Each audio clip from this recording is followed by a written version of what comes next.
mais um episódio de Ao Mar, o podcast oficial do Instituto Brasileiro de Direito do Mar, IBDMAR. Meu nome é Lili Lima, sou estudante de Direito na Escola Superior do Helder Câmara e de Geografia na Universidade Federal de Minas Gerais. E hoje vou apresentar o podcast e falar sobre água de lastro e sustentabilidade marítima com o convidado Nilton Narciso Pereira. Nilton Narciso Pereira é professor adjunto da Universidade Federal Fluminense, lotado na Escola de Engenharia Industrial Metalúrgica de Volta Redonda. É pós-doutor, doutor e mestre em Engenharia Naval e Oceânica pela USP, engenheiro de produção pela Universidade de Guarulhos e tecnólogo fluvial pela Universidade Estadual Paulista, Unesp, pela Faculdade de Tecnologia de Jaú. Coordena o Centro de Estudos para Sistemas Sustentáveis e tem coordenado diversos trabalhos sobre planejamento portuário, sustentabilidade marítima portuária, descomissionamento de sistemas offshore, reciclagem de navios e plataformas de petróleo. É detentor de 14 pedidos de patentes depositados junto ao INPE e tem mais de 15 anos de experiência trabalhando em pesquisas e consultorias no setor marítimo portuário para inúmeras empresas no Brasil. É autor de inúmeros artigos científicos publicados em periódicos nacionais e internacionais como o Marine Pollution Bulletin, The Journal Cleaner Production e The Naval Journal Engineering, entre outros.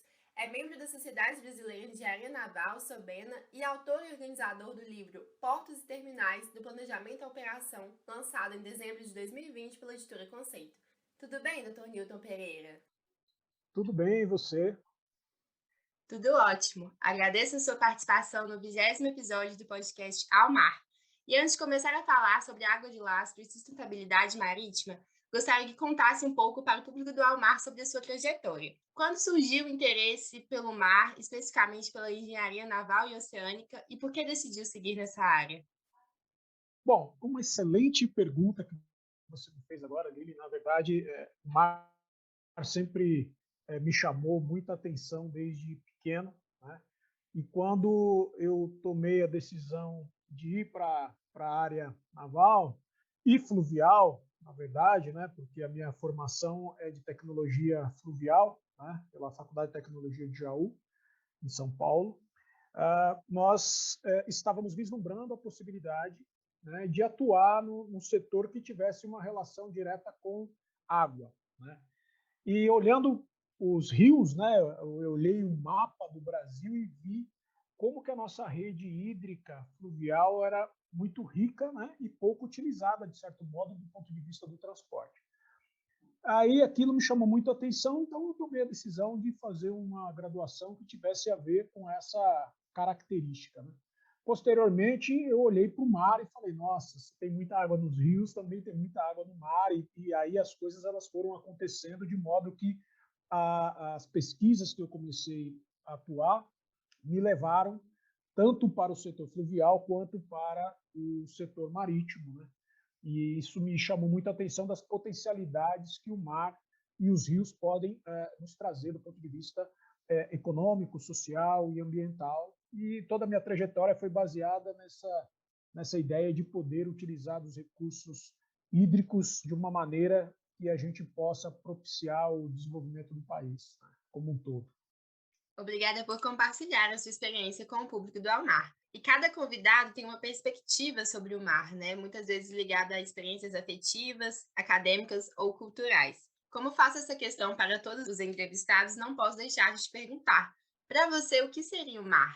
Olha, o mar, na verdade, ele representa a vida, né? Porque quando a gente, desde pequeno, né, a gente tem essa fixação pelo mar, né? Então, quem mora perto do mar é um privilegiado, aqueles que moram distante do mar, de certo modo, tem alguma coisa que nos puxa a ir para o mar, né? E isso a gente vê a alegria, a felicidade das crianças. Então, o mar é uma contemplação da natureza, né? E ele é uma fonte de riqueza quase que infinita, se a gente fosse pensar do ponto de vista de equilíbrio da oferta e da demanda, né? Então, a gente tem uma interação humana com o mar, com essa fonte de energia, né, que a gente ainda utiliza como fonte de energia, de certo modo, ainda incipiente, né, com todo o potencial que tem, uma fonte de alimento muito rica, que teria condições de alimentar também boa parte ou quase toda a humanidade, né, e um grande potencial de gerador de energia. Então, a relação que eu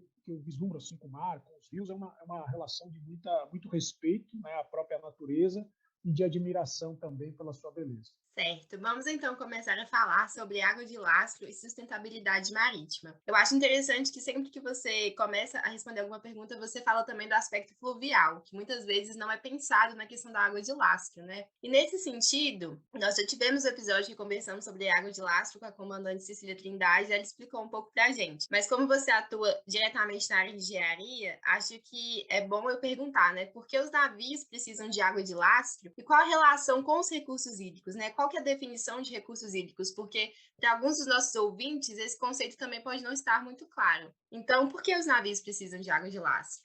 Muito bem. A gente precisa primeiro entender que o navio ele é um veículo de transporte, como um carro, como um trem, né?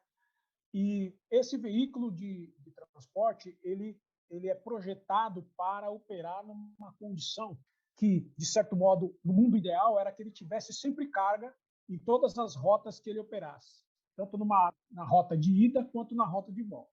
Só que na prática o que acontece é que a gente acaba tendo um desbalanceamento na oferta de transporte.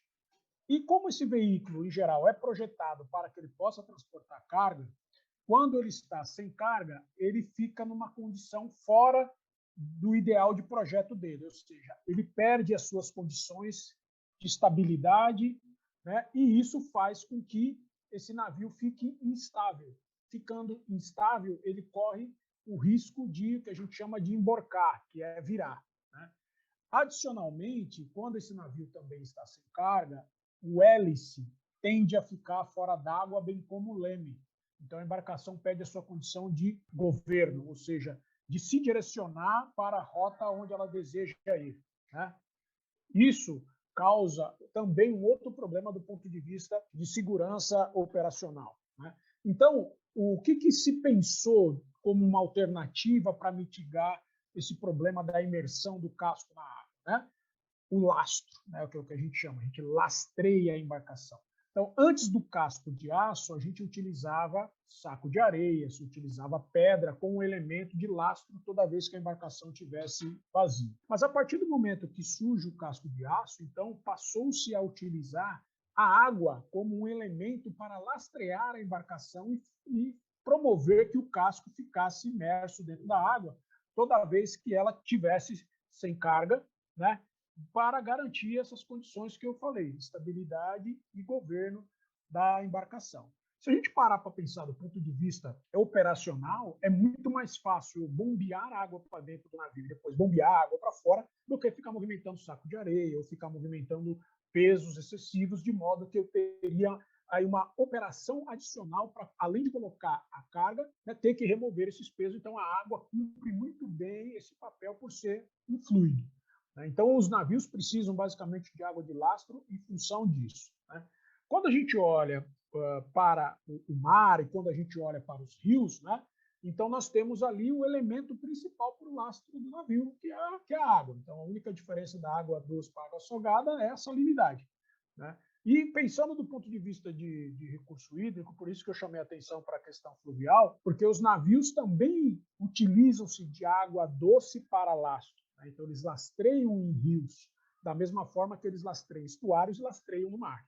Então, essa é uma característica interessante da operação marítima como um todo, né? Você tem ali ambientes diferentes onde você vai se utilizar da água que está ali no seu entorno, ou seja, daquele recurso hídrico que está ali no seu entorno, para que você possa garantir a segurança e o governo da embarcação. Perfeito. E nesse sentido, qual é a ligação da água de lastro com o meio ambiente, né? Como que ela pode afetar o meio ambiente? O ponto principal nesse caso é que nessas operações, né, de coletar água quando você está sem carga e depois você descarregar a água para colocar carga no navio, você tem uma biota, ou seja, uma condição biológica daquele local onde você está coletando essa água que vai ser inserida dentro do tanque de lastro do navio em função da pressão das bombas puxando a água para dentro. A partir do momento que você lastreia o navio e você sai de um ponto para outro e você despeja essa água, você pode estar transferindo espécie exótica nesse processo. É importante a gente dizer que, na verdade, né, você precisa ter algumas condições ambientais para que uma espécie de um determinado local possa se estabelecer no outro. Primeiro, você precisa ter condições de temperatura, nutrientes, né? Você precisa ter como se fosse chamar assim, uma janela imunológica para que aquele vírus ali se estabelecesse naquela localidade. E basicamente a mesma correlação que a gente pode fazer com o caso de uma espécie invasora. Você precisa ter as condições propícias para que ela possa se estabelecer nesse novo local. Além dessas que eu falei, por exemplo, não ter um predador natural para que ela possa ser ali aniquilada, né? Ou, eventualmente, ela possa ser mais voraz do que o próprio espécie dominante naquele local e ela passa, então, a agredir e depois substituir a espécie dominante no local. E isso causa um desequilíbrio, né? Um desequilíbrio ambiental no local aonde essa espécie invasora ela venha se estabelecer. Então, por isso que a questão da água de lastro ela é importante, né? Porque a gente tem registros ao longo de muitos anos, né, de espécies não nativas que se estabeleceram em outros locais e aí passaram a causar problemas econômicos, sociais e ambientais nessas novas localidades. E nesse sentido, quais são as possíveis medidas de mitigação em relação aos danos causados pela água de lastro? E especificamente como a tecnologia pode interferir e auxiliar nesse processo? Muito bem, excelente pergunta, né? Do ponto de vista de alternativas de mitigação, então nós temos regulação, né? Então, nós tivemos ali a Convenção Internacional para a Água de Lastro, né, gerenciamento de água de lastro e sedimento de navios. Depois, nós tivemos, no caso aqui do Brasil, né, a Norman 20, né, que regula as operações de troca de água de lastro, por exemplo, aqui no território nacional, estabelece os critérios e características de como que os navios devem proceder para esse tipo de operação, né, que cientificamente já foi mostrado que a troca da água de lastro ela tem um grande potencial de mitigar, né, a transferência de espécie exótica. E, posteriormente, nós temos as questões tecnológicas, ou seja, instalação de sistemas de tratamento a bordo dos navios. Então, essa é a solução que se encontrou, né, que fosse a mais viável e operacional que a gente pode ter nos dias de hoje, que é a instalação de equipamentos a bordo dos navios. Então, esses equipamentos vão fazer com que a água, toda vez que ela é coletada, ela sofra, né, ou passe por um processo de tratamento com o objetivo de eliminar as espécies que eventualmente estejam contidas na água de lastro. E, posteriormente, na hora que você vai deslastrear essa água, você aplica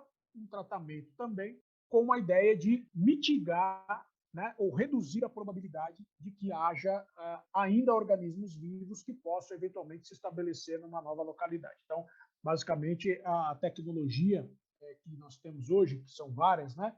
Por exemplo, você tem tecnologias combinadas que utilizam filtração, radiação ultravioleta e posterior desoxigenação da água, né? Existem algumas outras tecnologias que se utilizam de biocida que se mistura na água, enfim, são um conjunto de tecnologias, né, que estão hoje disponíveis para os armadores, que são os donos dos navios, instalar esse sistema a bordo dos seus navios com o objetivo de mitigar o problema da água de lastro. E essas tecnologias são facilmente acessíveis no sentido de custo e de todo o aparelho que é necessário para que essas tecnologias sejam utilizadas? Elas são utilizadas em larga escala atualmente? É uma pergunta muito, muito boa, né? Porque o custo do sistema de tratamento de água de lastro ele não é barato. Pode variar aí de $500 mil a 2, 3 milhões de dólares, dependendo do tamanho do navio. Então, você tem um custo, um investimento, né, que o armador, o dono do navio, precisa fazer para adotar o seu navio com essa tecnologia.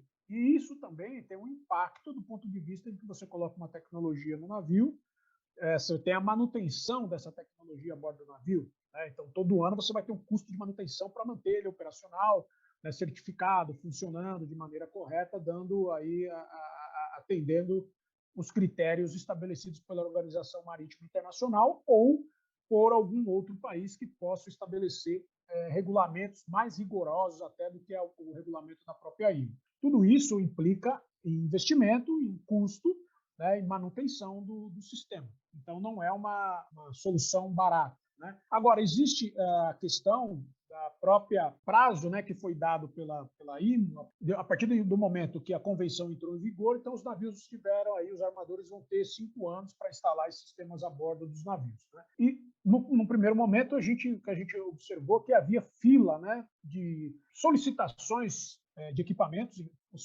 para os fabricantes que já estavam ali certificados e tinham condições de atender esse mercado, principalmente navios que vão entrar dentro do mercado americano, né, porque eles têm que seguir alguns critérios específicos. Esses sistemas também têm que ser aprovados pela Guarda Costeira Americana. Então, essas empresas que tiveram as aprovações iniciais eram aquelas que tinham uma demanda muito grande para fornecimento de sistemas. E aí a gente teve todo esse problema de Covid, enfim, essas questões agora que devem ter também impactado aí essa relação de oferta e demanda, instalação, possibilidade de docar o navio para fazer a instalação desses sistemas. Então, não é uma tarefa simples, é um investimento caro, e aí a gente acabou tendo esses fenômenos naturais, vamos chamar assim, que podem ter induzido aí um certo problema nesse processo, né? Certo. E uma outra questão também que geralmente se comenta, mas que não se dá muita atenção, é a questão dos sedimentos nos tanques dos navios, né? Você pode explicar um pouco mais sobre essa questão? Sim. Obrigado. A pergunta sobre o sedimento é muito, muito interessante, né? Então, o que acontece, né? Toda vez que você lastreia um navio, o sedimento que está na coluna d'água, ele também é trazido para dentro do tanque de lastro do navio. E por uma diferença de densidade, o sedimento tende a se acumular no fundo, né, dentro do tanque de lastro do navio. E quando você vai deslastrear o navio, você coloca a água para fora, mas o sedimento fica. Então, ao longo das viagens que o navio vai fazendo, esse sedimento que entra em uma parcela do que sai, mas geralmente entra mais do que sai, ele vai se acumulando ao longo do tempo. Então, eu vou dar um exemplo para vocês. Eu entrei uma vez dentro do tanque de lastro do navio e tinha mais ou menos ali uns 50 centímetros de sedimento acumulado. Então, isso é normal. Todo navio vai acumular sedimento. O problema é que, quando tem um acúmulo desse sedimento, né, você também cria condições ali para que algumas espécies sobrevivam no sedimento. Então, é por isso que os sistemas de tratamento de água de lastro, você aplica o tratamento na entrada e aplica depois o tratamento na saída, na hora que você vai deslastrear o navio. Porque se havia espécies vivas, né, de organismos vivos ali dentro do tanque, que foram depois se replicando com a mesma com uma água tratada, na saída você tenta aniquilar essas espécies aplicando novamente o tratamento da água de lastro. Só que, mesmo nessas condições, você pode ter aí, eventualmente, alguma espécie mais resistente que fica ali ao longo do tempo, né, sempre nas condições que forem adequadas para ela, né, ela acaba se mantendo viva ali dentro do tanque de lastro. Então, uma das grandes preocupações que se tem hoje, discutindo no âmbito científico, é como melhorar o procedimento de retirada desse sedimento do tanque de lastro do navio. Né? Então, já se discute muito a questão de ter instalações específicas nos portos, eventualmente, para você retirar esse sedimento que se acumula, né? Você fazer limpezas mais periódicas para remoção de sedimentos, que são questões que realmente que afetam, de certo modo, aí a própria eficiência dos sistemas de tratamento. Né? É uma preocupação que se tem e que se tem estudado, são métodos de como melhorar esse processo. Nós fizemos um novo estudo aqui, em conjunto com os colegas da Universidade de São Paulo, em que nós avaliamos a questão, né, do impacto das nossas proposições do ponto de vista de mudanças no tanque de lastro, mesmo injeção de água pelo fundo. Nós chegamos aqui nas simulações em resultados muito interessantes, mostrando que é possível reduzir o acúmulo de sedimento dentro do tanque. Então, é um trabalho que nós publicamos agora na Marine Pollution Bulletin. Né? Então, assim, são pesquisas que ainda estão avançando, né, que estão contribuindo aí com a questão da gestão da água de lastro. O tema é muito vasto, né, a gente ainda tem muita coisa para fazer, mas é um tema muito rico, muito interessante de se pesquisar e de propor novas soluções. E nesse sentido, então, atualmente não tem ainda nenhuma norma, nenhum regulamento em relação ao sedimento especificamente, certo? Então, a questão do sedimento ela é posta na Convenção internacional de gerenciamento de água de lastro e sedimentos, então a gente tem ali os seus critérios, os seus elementos, mas o que acontece é que, com o passar do tempo, o sedimento passou a chamar bastante a atenção dos pesquisadores, né? De como desenvolver ou como analisar o aspecto biológico do sedimento e como buscar uma alternativa do ponto de vista da engenharia para reduzir a quantidade de sedimento. Porque se a gente parar para pensar, navios que são muito grandes, né, e se eles começam a acumular muito sedimento, você também, de certo modo, está perdendo capacidade de carga do navio. Pequena, mas está perdendo, ou seja, é o que a gente chama de frete morto, né? Você está pagando para transportar sedimento. Então, o ideal é que se busque soluções que ajudem a mitigar isso. Mas, do ponto de vista regulatório, vamos chamar assim, a questão está contemplada nas convenções, né, nacionais e internacionais, mas ainda carece de melhorias no ponto de vista de como gerir, né, esse sedimento, tentando mitigar o seu acúmulo dentro do tanque de lastro do navio. Mitigando esse acúmulo, consequentemente, você diminui o risco também de bioinvasão oriunda de espécies que possam sobreviver no sedimento, como cisto, lavas, enfim, outros organismos, até anaeróbicos, que também ficam ali na parede do tanque da água de lastro. Quando ele não tem água, não tem condições ideais, ele se inocula, e depois, quando as condições voltam a estar dentro das condições ideais, ele volta ali à vida, enfim, são características desses organismos. Então, por isso que é uma dinâmica muito interessante de se analisar o que acontece dentro do tanque de lastro, né? Nós publicamos um artigo também em 2016, em que nós monitoramos o tanque de lastro de um navio com sensores que foram instalados a bordo, monitoramos 13 viagens dessa embarcação e tivemos condições de perceber a dinâmica, né, físico-química do que acontece do ponto de vista de turbidez, de oxigênio dissolvido na água, né, de salinidade dentro do tanque. Então, são aspectos assim muito interessantes do que acontece dentro do tanque de lastro. Excelente. Vamos começar a falar um pouquinho, então, sobre a sustentabilidade marítima. Do que se Uhum. trata a sustentabilidade marítima e como se dá a sua aplicação na gestão portuária? Muito bem. A questão da sustentabilidade marítima, ela está implícita dentro das questões, uma delas, água de lastro, que nós vimos comentando agora. Mas a gente, olhando isso num aspecto mais amplo, né, quando a gente fala de sustentabilidade, a gente está falando, né, basicamente de um tripé, né, ambiental, social e econômico. E uma definição muito simples de sustentabilidade é que todos nós podemos usar os recursos que nós temos disponíveis hoje, garantindo que as gerações futuras também possam se utilizar desses mesmos recursos.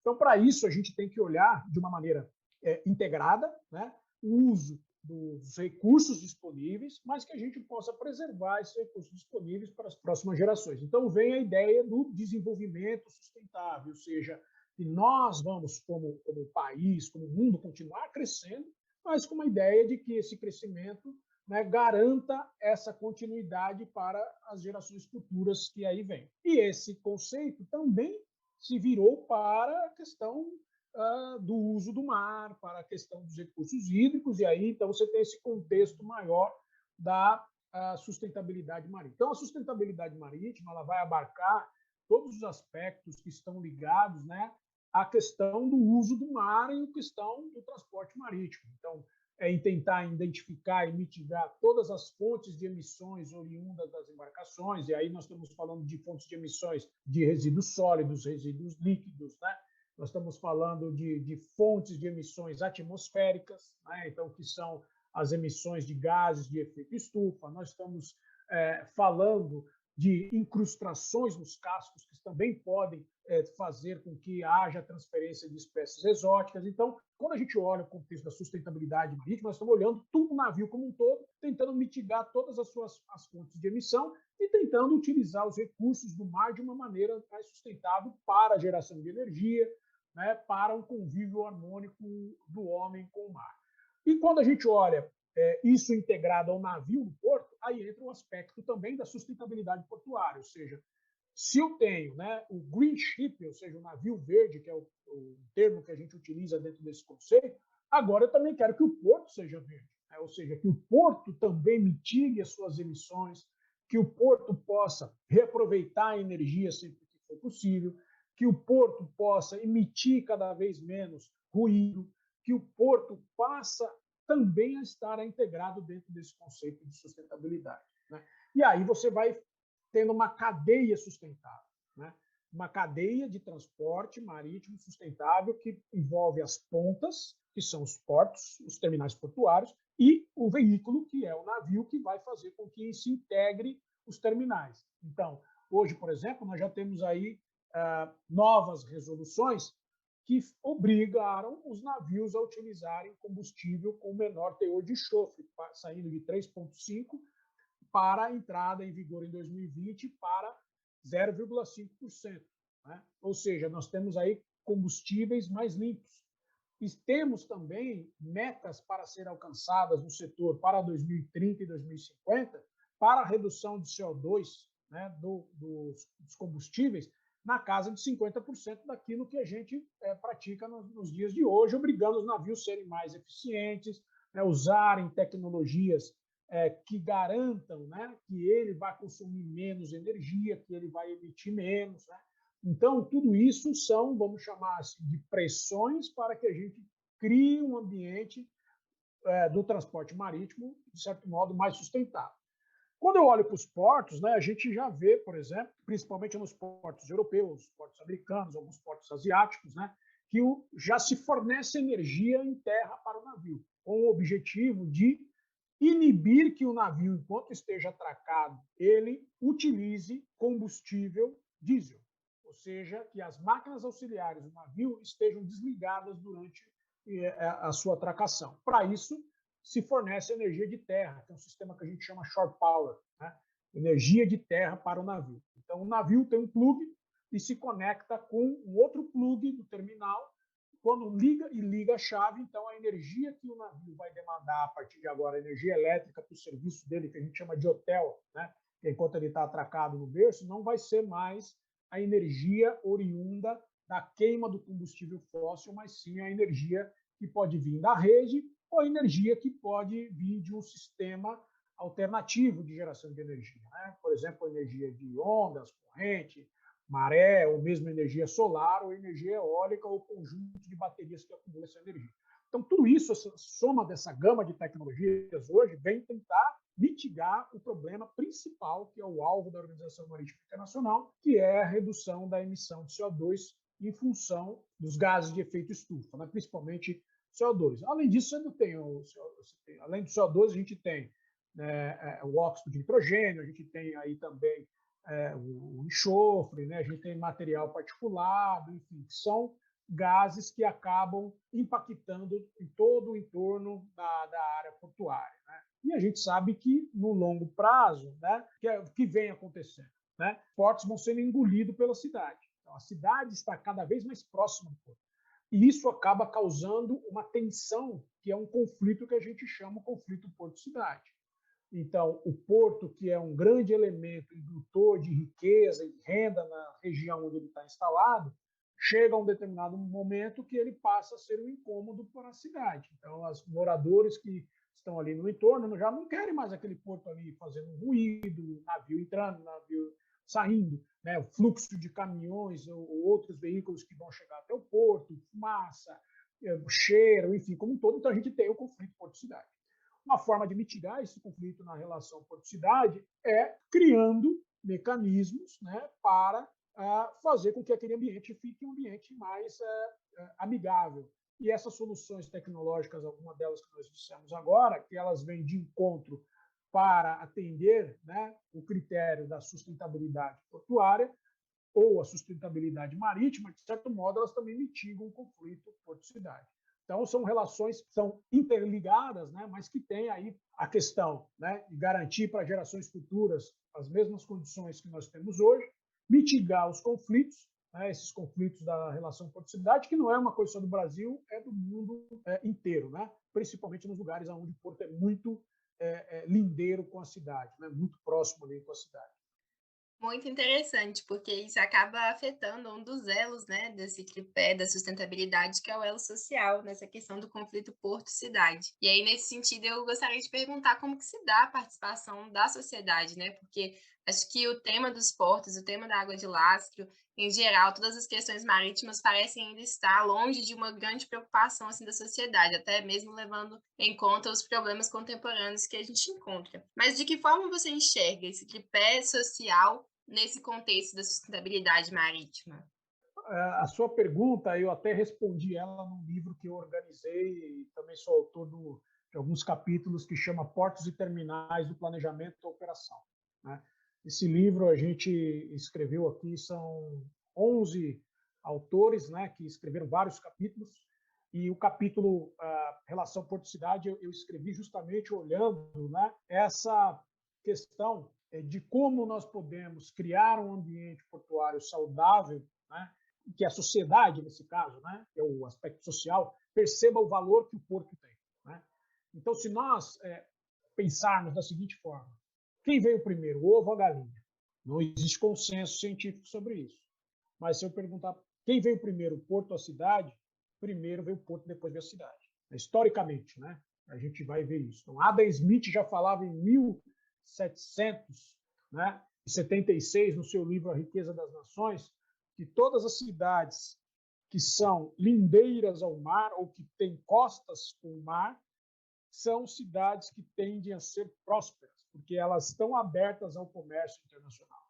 As cidades que não têm, ou países que não têm fronteira com o mar, esses têm maior dificuldade para o seu desenvolvimento. E a gente verifica isso do ponto de vista da geografia, o que acontece com os países que têm fronteira com o mar e aqueles países que não têm fronteira no mar nos dias de hoje. Então, essa relação, né, porto-cidade, e aí, do ponto de vista social, eu acho que é muito importante é a questão do que eu chamo de marketing portuário, né, da comunicação, ou seja, de fazer com que as pessoas percebam a importância daquele complexo, daquele empreendimento no entorno delas, mas não olhando do ponto de vista negativo, mas do ponto de vista positivo. Quais são os benefícios que o porto gera naquela região, na sua macro-região como um todo, que a gente chama de Interlândia, porque o porto, você às vezes enxerga o porto ali, no caso, o Porto de Santos, você vai à cidade de Santos e enxerga o porto, mas a ramificação, a extensão do Porto de Santos, ela vai até Goiás, Mato Grosso, que é da onde vem a carga que é escoada pelo porto. E ele vem gerando riqueza ao longo de toda essa cadeia. Então, se você imaginar que um caminhão vai sair de lá do Mato Grosso para chegar até o Porto de Santos, esse caminhoneiro vai passar pelas estradas, vai pagar pedágio, ele vai parar nos restaurantes para almoçar, ele vai abastecer, né, até a carga chegar no Porto de Santos. Ou seja, ele veio gerando riqueza ao longo do trecho. Né, ele veio contribuindo para o desenvolvimento ao longo do trecho. Então, a gente observa, né, que, mas o que falta é a percepção, às vezes. Né? Então, o indivíduo que está ali naquele local, principalmente quem mora muito próximo, às vezes não consegue ter essa percepção. Até porque o marketing portuário ele é muito tímido. Né? A gente, às vezes, tem até um pouco de dificuldade para encontrar esses indicadores de contribuição social que o porto tem na região onde ele está. Diferentemente de alguns países que a gente observa que esses indicadores são claros. Olha, o porto, por exemplo, dá um exemplo, o porto de Houston gera 2 milhões de empregos diretos ou indiretos linkados à sua movimentação. Se você entrar lá no site do Porto de Houston, nos relatórios, você vai ver que esse é um número que eles fazem questão de publicar. Por quê? É o marketing, ele está se comunicando com a sociedade, ele está se comunicando dizendo, olha, nós estamos aqui, a nossa importância, eu gero valor. Né? Então, quando você tem uma cidade que fala assim, ou as pessoas que moram naquela cidade que não enxergam valor no porto que ali está, é porque, na minha opinião, porque está faltando um problema de comunicação entre as partes como um todo. Né? E se você tem um sistema de comunicação e transparência, você melhora essa relação. Porque aí quem está ali no entorno vai brigar para que aquele porto saia dali, porque ele vê quanto benefício aquilo traz para a cidade. Eu falo isso porque uma vez eu estive numa audiência pública e um grupo levantou e falou, não, a gente quer que tire esse porto daqui. E aí o representante da autoridade portuária falou o seguinte, olha, se a gente tirar o porto da cidade, quase que 70% do PIB da cidade vai embora porque isso depende do porto. As pessoas ficaram assim, mas tudo isso é tudo isso. Então, essa é uma relação muito, muito interessante, né, desse envolvimento com a sociedade como um todo, E, por outro lado, os terminais portuários e mesmo o porto também tem que olhar, né, com o ponto de vista de como eu integro a cidade naquele ambiente. Né? Então, promover ações que façam com que a cidade, né, sim, faça parte daquilo. Né? Tem uma frase que eu uso logo na abertura do livro que eu falo o seguinte: eu falo, as pessoas não sabem muitas vezes o que acontece por detrás dos muros e quem mora perto do porto. Então, a ideia é, saber, quando você sabe o que acontece ali do ponto de vista positivo, do ponto de vista da geração de valor, de riqueza, né, você passa a defender com mais veemência a existência daquele negócio ali pela potencial e os benefícios que ele causa. Né? Muito interessante, não só do ponto da sustentabilidade, mas de outras áreas, né? Uma das minhas áreas é geografia, eu já fiquei aqui pensando várias relações que eu poderia fazer desse conflito porto-cidade que você trouxe à tona. E por fim, gostaria de saber, na sua opinião, quais os principais desafios relacionados à água de lastro e à sustentabilidade marítima e como é possível enfrentá-los. Os desafios que nós teremos para o futuro, né, nós já estamos, vamos dizer, enfrentando eles, né, tentando fazer com que o transporte seja cada vez mais sustentável. Né? Isso a gente já tem tecnologias que estão sendo instaladas agora em navios mercantes que utilizam de propulsão a diesel e que já estão recebendo, por exemplo, sistemas de geração de energia alternativa, por exemplo, eólica. Né? Então, são soluções que estão surgindo, estão sendo implantadas, tudo isso para ajudar aí a reduzir as emissões de CO2. Né? Praticamente estamos voltando no tempo, né? Utilizando navios à vela. Né? Então, tem alguns navios que já se utilizam do sistema que chama Sky Sails, né? Que seriam velas, né? Como se fosse um grande paraquedas que fica na proa do navio e ele vai ajudando a propulsionar o navio. Né? E isso, por si só, reduz aí o consumo de combustível, consequentemente, você reduz as emissões de CO2. Outros sistemas que estão sendo já testados e instalados em navios é você utilizar um sistema de geração de bolhas, né, no fundo do casco do navio, de modo a você reduzir o atrito do casco com a água. E isso também te dá um ganho de eficiência do ponto de vista de menor consumo de combustível, redução de CO2 lançado à atmosfera.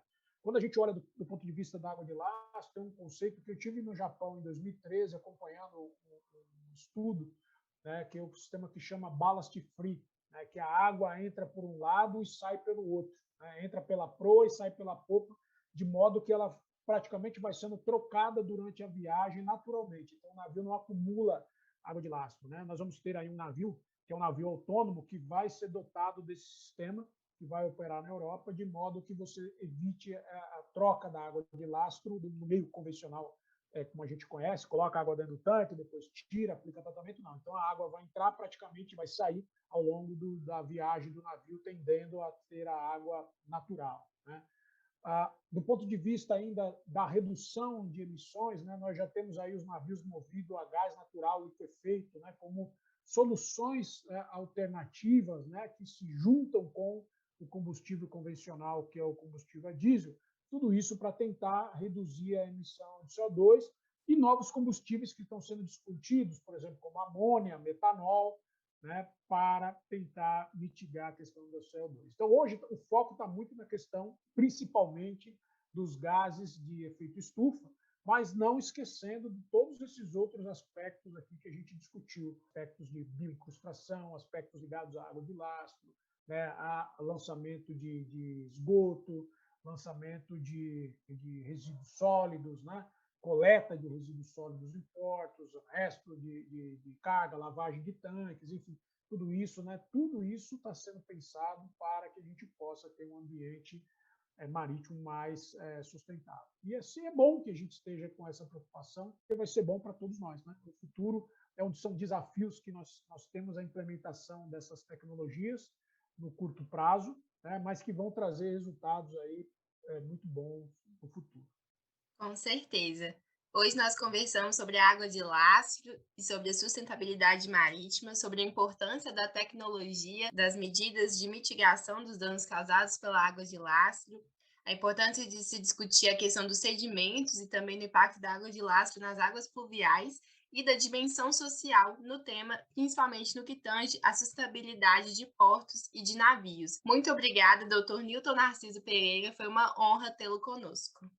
Lili, eu que agradeço a oportunidade. Esse foi o 20º episódio de Ao Mar, podcast oficial do Instituto Brasileiro de Direito do Mar, IBDMAR. Obrigada por nos ouvir. Ao Mar está disponível em todas as plataformas de streaming. Clique e compartilhe com os amigos para receber as principais informações sobre o direito do mar. Até a próxima!